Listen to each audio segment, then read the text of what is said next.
A partir de amanhã, os partidos já podem realizar as convenções para definir as coligações e os nomes dos candidatos a prefeito e vereador.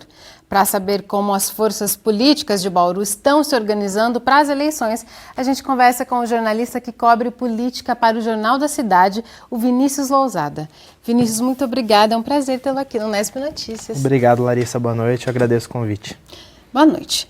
Pela movimentação dos partidos, Vinícius, quantos candidatos Bauru deve ter a prefeito neste ano e quem seriam esses candidatos?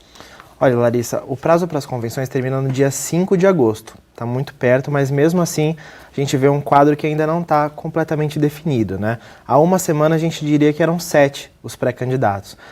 O Clodoaldo Gazeta, do PSD, o vereador Raul Gonçalves Paula, do PV, o vereador Renato Porini, do PMDB, o presidente da Câmara Municipal, Lima Júnior, do PSDB, o professor Carlos Gincal, pelo PT, e também a professora Maria Flor de Piero, do PSOL.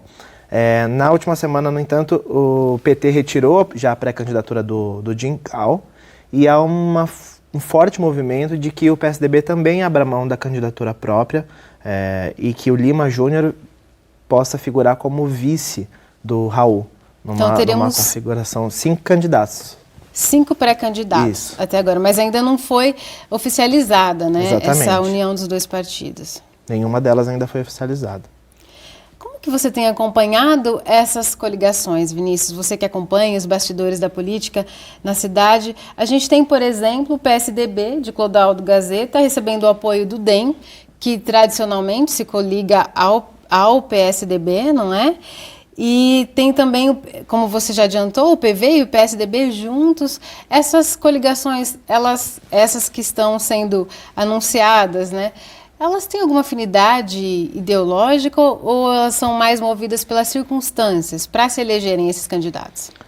O DEM surpreende um pouco porque a ex-vereadora Chiara Ranieri, que foi candidata a prefeita na última eleição em 2012, estava concorrendo lá com o Clodoaldo Gazeta, né? Tinham plataformas diferentes. O PV e o PSDB já têm um histórico de alianças na esfera estadual e nacional. É um pouco comum, mas é muito estranho, novamente, o PSDB, que tem o presidente estadual do partido, o deputado Pedro Tobias, talvez não ter candidato em Bauru. Mas, de forma geral, independentemente dessas coligações que você citou, Larissa, a gente percebe que a gente vive a coroação de um processo de desgaste e enfraquecimento dos partidos políticos. Isso já vinha acontecendo ao longo dos anos e eu acredito que se fortaleceu com as mudanças na legislação que fizeram na mini-reforma eleitoral, que permitiu que 10 dos 17 vereadores de Bauru trocassem de partido sem risco de perder o mandato, ou seja, jogando no lixo a lei da fidelidade partidária. E a gente percebe muitas alianças, muitos partidos escolhendo com qual candidato a prefeito vai, de acordo com a conveniência das chances de eleição dos seus cabeças para a eleição de vereador, os arranjos para coligação proporcional. Isso aconteceu muito. Partido que não tem uma chapa completa, forte de vereadores, mas tem 2 caras bons de voto, e aí eles procuram partidos com qual possam se arranjar para fortalecer a chapa de vereadores e terem mais chance de se eleger para a Câmara Municipal. São movidos pelo senso de oportunidade apenas, né? Falando especificamente do caso do PMDB, a gente tem o prefeito que foi reeleito com 82% dos votos, só que dentro do partido dele já teve até uma dificuldade para se escolher o candidato, o Porini, já não era um consenso, né? Até o prefeito apoiava a outra pré-candidata, a Darlene, não é? Como você avalia o fato desse prefeito não ter conseguido formar uma pessoa que desse sequência ao governo dele, né? O prefeito nunca sinalizou essa vontade, na verdade. O prefeito tem um perfil bastante centralizador, personalista. Ele nunca foi, de fato, um militante do PMDB. Ele poderia estar hoje no PMDB como em qualquer outro partido, né? A figura dele sempre foi mais forte do que a figura do partido. Então, acredito que essa é uma consequência da própria natureza de atuação política do prefeito Rodrigo Agostinho. falando desse sucessor dele no PMDB, o PMDB tem chances de lançar uma chapa pura, como se diz, candidato e vice do mesmo partido ou não? Ainda está em ebulição essa movimentação dentro do partido? Existe essa possibilidade, né? O vereador Renato Purini ganhou a prévia que disputou com a Darlene, né, para ser o pré-candidato a prefeito pelo partido, e a Darlene depois acabou sinalizando o desejo de concorrer na vice dele, né?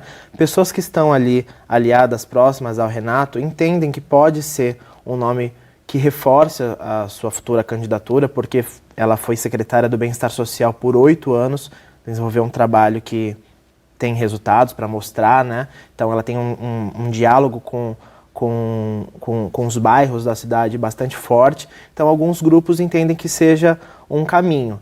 Mas o Renato já tem o apoio do PDT, que é um partido forte na cidade, com a possibilidade de indicar o vice também, e espera, inclusive, o sinal de outros partidos que ainda não se definiram com qual pré-candidato vão seguir, e eles não querem fechar a porta, né? Por isso que esse anúncio aí do vice do Renato ainda não aconteceu.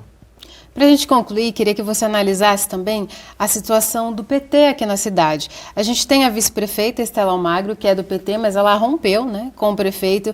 Depois foi lançado um pré-candidato, Carlos Juncal, como você já citou. A candidatura foi retirada depois que eles brigaram publicamente. Quais que devem ser os rumos do PT nessas eleições para prefeito? E o que aconteceu com a sigla aqui na cidade? Ela parece um pouco perdida, né? Eu acredito que seja uma consequência de 2 fatores. A centralização do partido em torno da figura da vice-prefeita Estela Almagro, já que muitos outros quadros da sigla acabaram saindo em função desse segundo elemento que eu ia citar, que é o processo de desgaste e massacre, né, que vem sendo passado pelo PT na esfera nacional. O PT não tinha um nome para ser candidato, a vice-prefeita conseguiu pensar lá o professor Carlos Juncal, que apesar de filiado há muito tempo no PT, não exercia uma militância orgânica no partido aqui na cidade e ficou conhecido por conta das suas posições contrárias ao processo do impeachment da presidente Dilma, né? Mas foi uma articulação que não foi dialogada com a militância, e o partido, como tem esse histórico de ser uma legenda de massa, né, o que acaba sendo imposto não é muito bem digerido e acabou não prosperando, né? Tem umas cisões dentro do próprio partido? Tem, já foram muito mais fortes antes de outras figuras que dividiam ali o comando do partido com a Estela migrarem, né? O próprio vereador Sandro Bussola, que era de uma corrente, saiu para o PDT, o vereador Roque Ferreira deixou o PT e foi para o PSOL. Tá certo. E aproveitando a presença do Vinícius Lousada aqui no Nesp Notícias, a TV Unesp e o Jornal da Cidade vão estar juntos nas eleições deste ano para realizar um debate ao vivo entre os candidatos a prefeito, a exemplo do que foi feito em 2012. É uma parceria que vai ajudar você a refletir sobre nossa cidade e a exercer o voto com consciência. Eu agradeço a sua participação e espero reencontrá-lo aqui no Nesp Notícias, Vinícius. Obrigado, Larissa. Valeu.